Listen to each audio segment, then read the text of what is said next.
Hi, friends. Welcome to another one. I got a good one here for you today.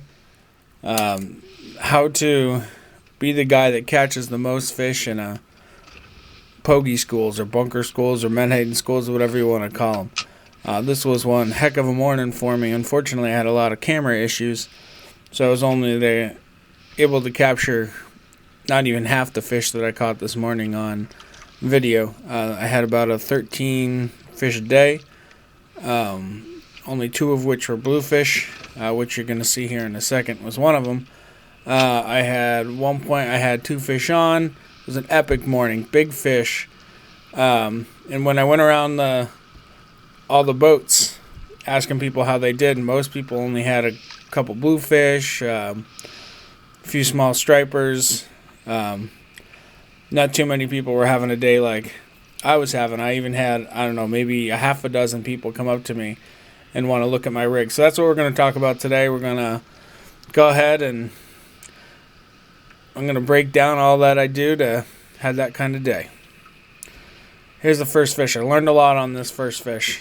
So stay tuned, and then we'll talk about what changes I made after this.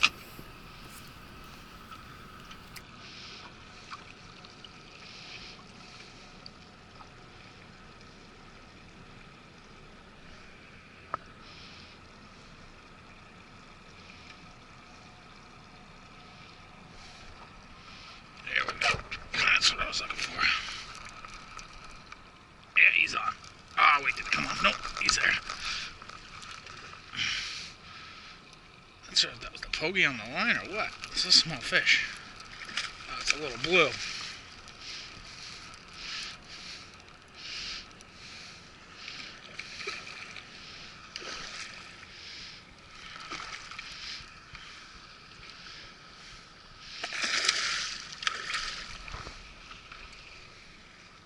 Bluefish.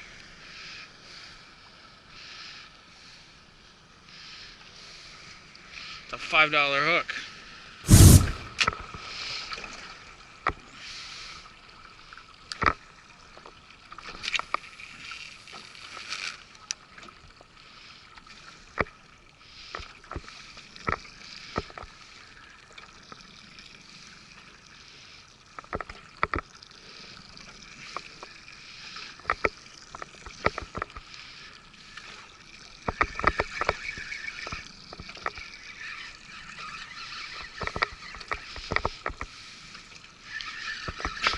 Fish on it.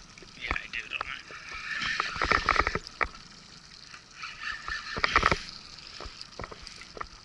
Oh, man. Tried to get it from it. Didn't even get it up.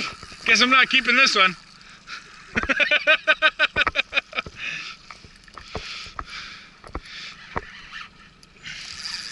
The sad thing is, this is a big fish. I think it is.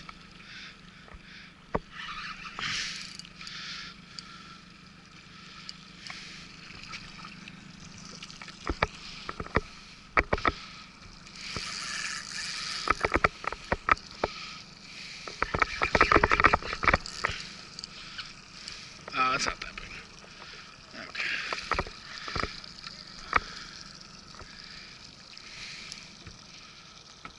Decent though.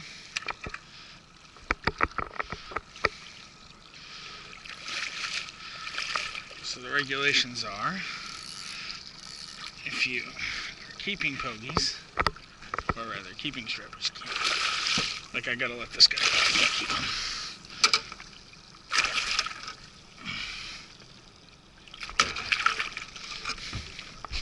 I'm gonna bring him in the boat.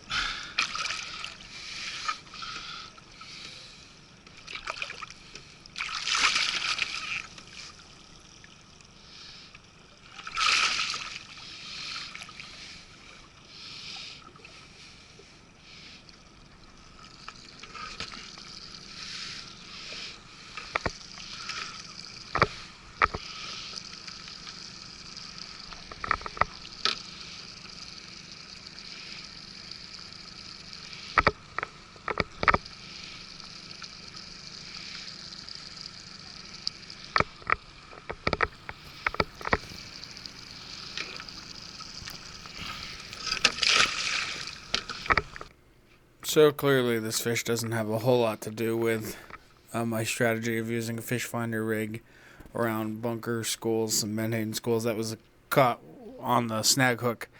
But that kind of goes to the strategy. In the old days, you were allowed to snag and drop, is what we call it, and it was very effective because it would do is exactly what I'm trying to do. It'd snag the bunker, put it below the school, and right where the bass are. It's the same principle, but like I said, not a lot of people do it. I want to touch up on one thing before I get to the rigging and all that. It's important to let your bunker down slow, especially if you don't have a weight stop like I don't use or anything like that, so the weight can stay with the bunker and get it down. It's harder the more lively a bunk you have. This method even works with dead bunker, especially if they're stacked up on like an edge of a channel or a bend in the channel or a bridge or any structure like that. You can just use boat control and hover over them and drop it right down a dead pogie. They'll hit it no problem. You can even troll these live and dead pogies. That's what I was doing most of the time. That's not on video. Just bump troll around the schools. That's where I was seeing most of the fish activity.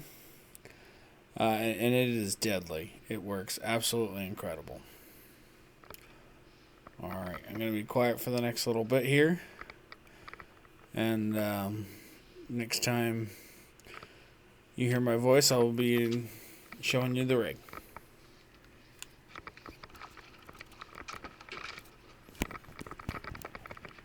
I think I lost it. Nope, there it is. That's a proper fish.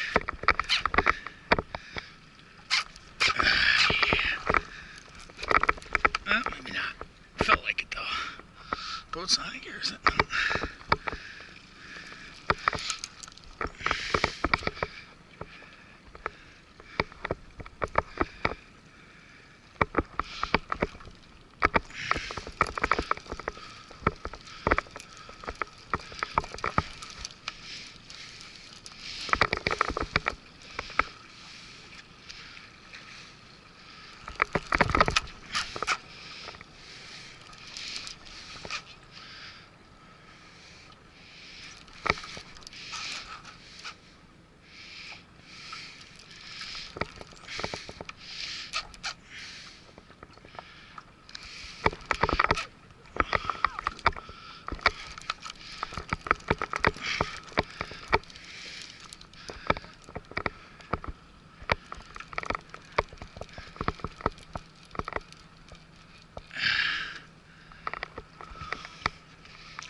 Right at 35. Gonna let him go.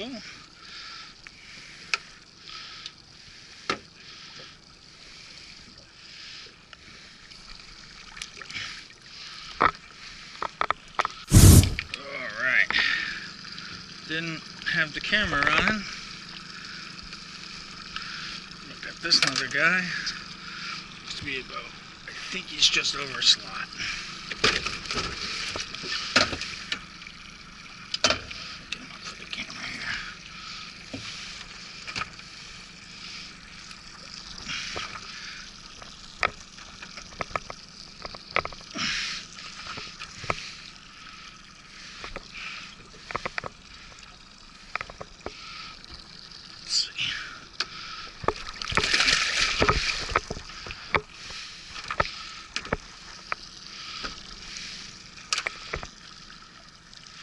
not go home with a keeper this morning. That was another 35 and a quarter.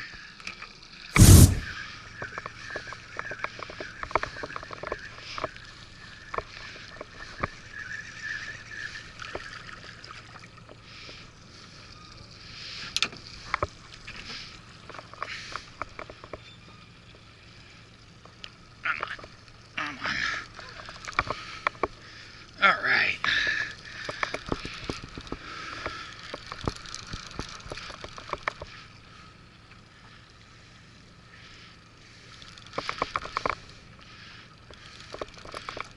Way up. I need a faster reel.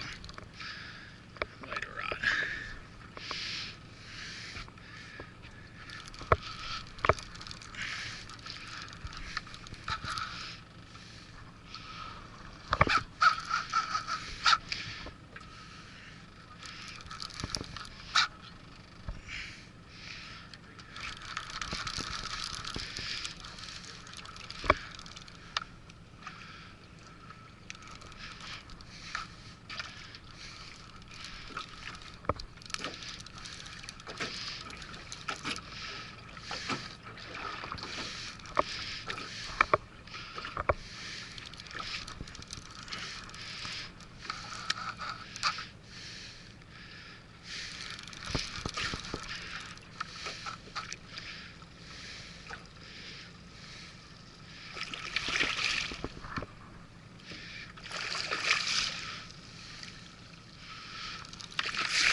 Hey, welcome to my backyard. I wasn't able to do this on the boat because it was acting up. The GoPro was acting up that day. Just want to go over real quick what I use for setup. Real simple. It's basically a cheap man's way of doing a fish finder rig. On the main line, I throw at least a 3-ounce sinker. I've used the 1, 2, 3 ounce is what I find best, especially when the pogies are huge. To a large barrel swivel. I find the larger one just helps protect the knot a little bit. You can use a sliding weight too. It doesn't have to be a bank sinker. You can use an egg sinker. I like the bank because they got the bigger holes and it protects the knot. You can also get, they sell fish finder rigs that you just like clip the hook on and it slides on and locks onto the line. You can do that as well. And then to that, as you noticed earlier, I popped off a bluefish real early, a small bluefish, and I went to a 50-pound mono. And you'll see in this next clip coming up, it holds up to a big bluefish that was left on the line for a while due to having a striper hit snagged pogie on the way in. So I had 2 fish on at once. We'll go to that in a second. And then down, I use a size 10 mustad circle hook. I like the straight shank circle hook because I wind up having to retie so often. The straight shank is I feel better for a fisherman's knot. You don't need to snell them as much. Although if I were catching real big fish, I'd probably want to snell them anyways. The rod's an Ugly Stick Big Water. Probably honestly a little too big and heavy for this, but I bought it for my dad wanted to try some wire trolling last year and we never really got to it. And then this is his pen squidder reel. Guys, if you like this so far, I'd like and subscribe. Trying to put a video out every week, at least one every week for the summer months here. If there's anything you want to see more of, just let me know. Any breakdowns, tips, or anything like that. Alright, this next clip, absolutely incredible. I wound up catching two fish at once, a 33-inch bluefish and a nice sized striper.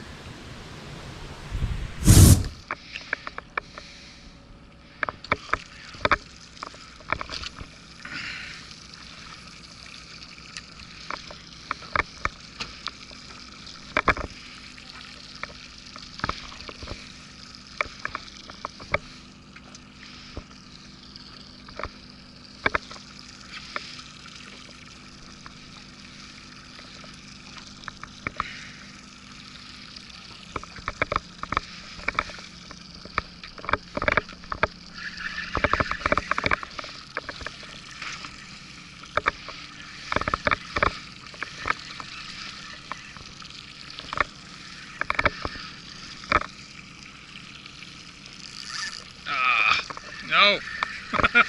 No. No. Oh, man. Whoa.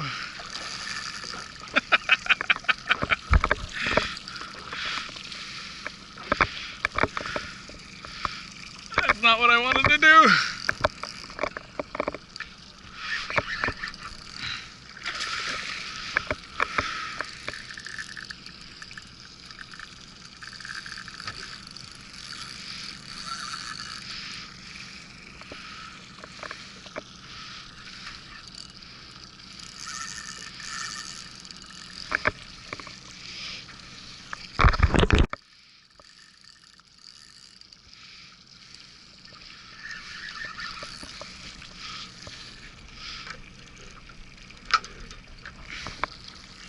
Fuck.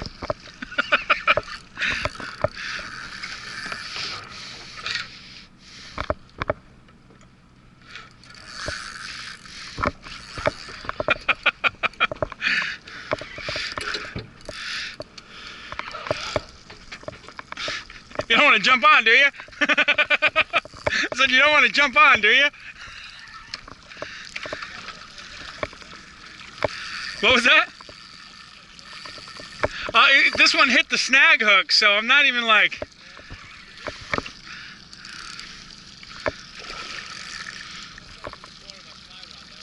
That's awesome. I saw you out there earlier. I love that. What are you throwing? Big clouser or?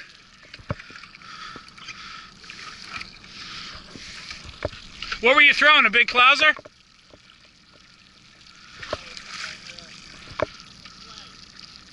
Okay. Or not a clouser, whatever they call that thing.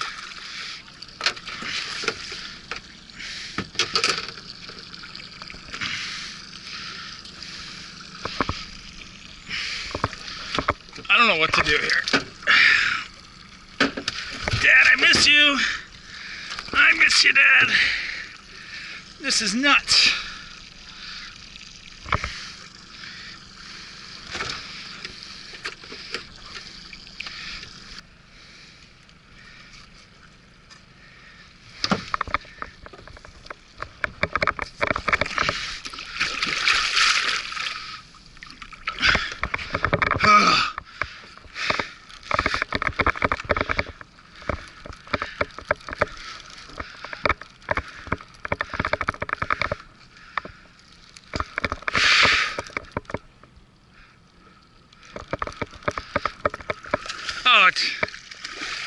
Oh, it's a blue.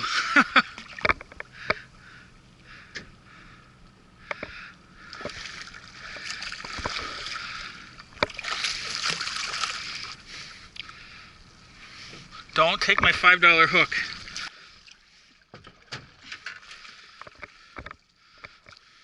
Changing to that 50-pound model made a big difference because that bluefish did not get my $5 hook. Alright everyone, thanks for watching to this point. So I'm going to give you I think the most important tip of this video, and that is following the birds, not the seagulls, the cormorants and the ospreys. Normal seagulls don't really care too much about the big bait, such as the Menhaden. So following the cormorants, if you're not seeing the schools, balls of bait, but they're in the area, go check out near the cormorants. Guarantee you they're over there. Same with the ospreys. If an osprey is giving a hard look at an area or is even diving, it's where the bait is. Makes a big difference. All right, friends. Thanks for watching. God bless, tight lines, and get the heck outside.